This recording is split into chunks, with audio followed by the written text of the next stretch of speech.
Маған штраф келді, Қостанай облысында жасаған, Қостанай қаласында.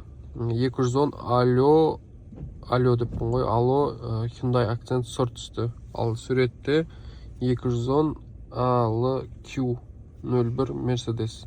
Жата Hyundai Accent, мынада Mercedes болып кеткен ғой. Осылай, менің Hyundai Accent'ым не болып кетті, Mercedes болып кетті. Осындай дәл 2 штраф болған кезінде мен звондағам Қостанайға, мынандай номерге звондаңыз деді, звондадым. Өшіріп тастады, бірін, екіншісі қалып қойды. Енді осы екіншісі частный судебныйға өтті, одан менен ақша шешіп алды. Енді хабарласам, әне еді, міне еді деп не істемей қойды. Штраф жазатындар кішкене машинаның түріне, түсіне қараса жақсы болушы еді. Негізі қолда жазылады ғой штраф, барлығын көреді, тексереді, сосын өткізеді. Ан жақта өтіріп энтерді баса бермей, кішкене ойлансаңыздар жақсы болушы еді.